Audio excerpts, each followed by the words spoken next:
ipakukulong. Naku po, marami ang pumalakpak, marami ang nasiyahan sa ginawa ni Attorney Man Scarpio, ang asawa ni VP Sara Duterte. Ito na kabibig ang hinihintay nyo. Sabi ng iba, yan, karma na yan ni Trillanes. Sinampahan ng kasong perjury ni Attorney Man Scarpio si Trillanes kabibig. Nako, yan na nga ang sinasabi natin. Nako, paano kaya ito lulusutan ni Trillanes? At ano kaya ang rason ni Atty. Man Scarpio kung bakit niya sinampahan ng kasang perjury itong si Trillanes? Komento pa ng isang netizen, yan na ang katapusan ni Trillanes. Sabi ng iba, wala na. The end of Trililing. Hala, grabe naman po kayo. Hala, ito, share ko lang sa iyo. Baka sabihin nyo naman gawa ko ang issue na ito. Ito kabibig, i-share ko sa inyo ang nabasa ko. Ito, Ito na, yan. Vice President Sara Duterte's husband files perjury complaint versus Trillanes, The Manila Times. From Franco Jose C. Baronia. Basahin natin. Lawyer Manasseh Scarpio, husband of Vice President Sara Duterte, has filed criminal complaint for perjury against former Senator Antonio Trillanes IV before the Office of the City Prosecutors in Pasig City. The complainant stemmed from 11-page notarized statement Trillanes submitted on April 22, 2026 before the House of Representatives Committee on Justice during an impeachment inquiry against the Vice President. In the affidavit, Trillanes alleged that Carpio and his wife maintained joint bank accounts amounting 111,634,144.05 as of April 2016 and linked the funds to alleged drug-related transactions, naming an individual identified as Sammy Uy. Carpio denied the allegation, calling them false, malicious, and part of a smear campaign against his family. Sabi ni Carpio, to reiterate, I do not have 100 million in my bank accounts. I have vehemently denied and continue to deny any involvement in illegal drugs in any form. I also deny receiving any drug money or proceeds from any alleged drug personality, including Sammy Uy. He also cited previous findings, including the 2017 Senate Blue Ribbon Committee Report 168 and a 2018 Ombudsman Fact-Finding Report, which he said cleared him and his brother-in-law, Davao City Representative Paulo Duterte, of previous, alam nyo na, due to lack of evidence. The complaint argued that Trillanes committed perjury under Article 183 of the Revised Penal Code as amended by Republic Act 11594 by allegedly making false statements under oath on a material matter before a competent authority. Carpio's scams also invoked jurisprudence, citing the Supreme Court in-bank ruling in Garrido versus Gadon to argue that sworn statements based on hearsay and lacking personal knowledge may give rise to perjury liability when presented as factual assertions. He failed to present any proof that the alleged bank account exists or that any funds came from illegal resources, sabi ni Carpio. Sabi niya, these are hearsay and double hearsay. Yan ang kabibig. Yan na ang nangyari ngayon ni Trillanes. Paano yan?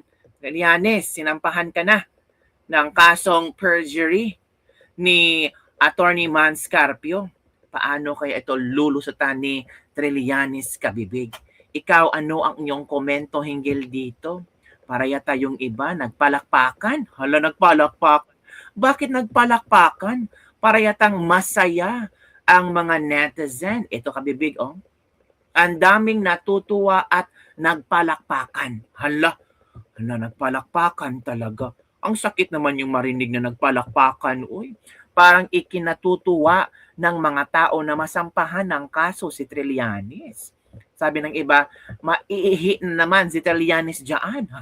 Ito kabibig, From Ian Crisostomo, maiihi naman yan si aso sa pants na suot niya, pustahan pa. Pak, another one. kulong na naman ang pambansang aso, aray mo. Yes, dapat lang. Tigas na kasi ng mukha from Marlene Dasig. Iyak na yan si Triling. Count me in from Rafi Kinponsalan. Ito pa, very good move against Trillanes. Dapat noon pa. From Winifredo Cardenes. Go attorney, Solid Duterte. Go attorney Man Scarpio. And God bless you always. God bless attorney Man Scarpio. Yan ang nararapat kay Triling. Tuluyan mo na yan, sir. Yan yung nagpapagulo sa Pilipinas. Oh. Hala, kasuhan nyo na yung hinayupak na Trillanes na yan. Uy, grabe naman po yung mga words ninyo. Ito pa, nako, maglabasan ng mga tinatago. Noon nga panahon ni Dutae, nakasuhan ngayon pa kaya? Tama yan, sobra na yan si Trillanes. Go, go, go. Palakpakan. Oh. Yan ang tama o walang daldalan yung dili magbinayot kay Triling. Good job. Good job daw, kabibig. So ano kaya ang maging sagot ni Trillanes hinggil dito sa kaso niyang perjury na isinomite? Yan. Ako po. Wow, ito na ang sa mga nagsasabi na saan na ang kaso against Trillanes, ito na. Naku po, yan na nga ang sinasabi natin. Paano lang, yan si Attorney Man Scarpio, hindi masyadong mahilig sa interview, pero iba ang galawan.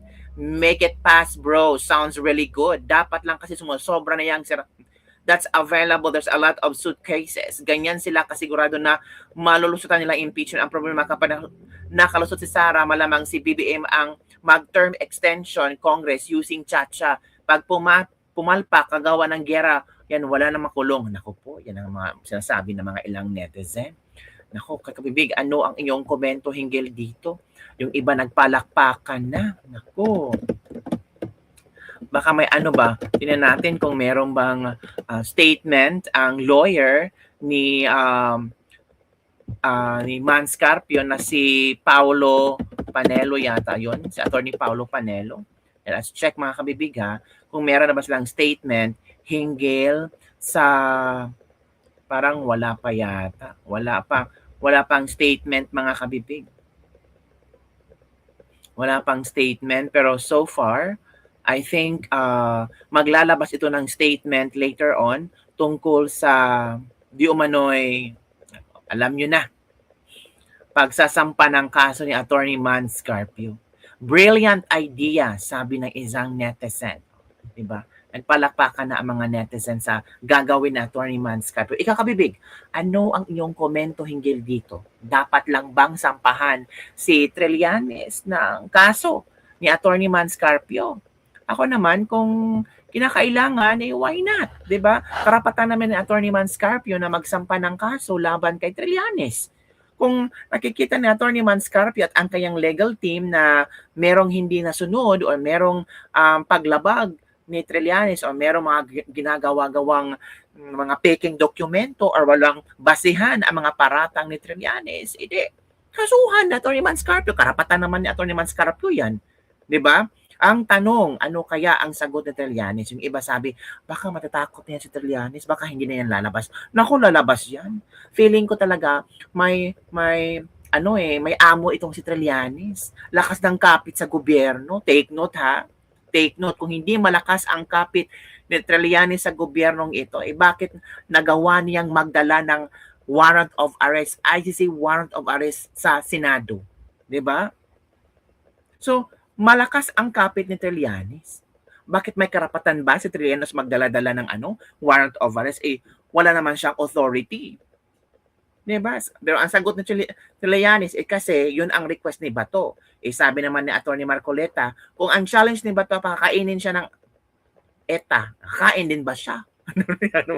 Yan na nga ang mga sinasabi, kabibig. So, sabi ng iba, hindi yan makukulong si Trillanes. Hawak yan ni BBM. Hala, hawak ni BBM?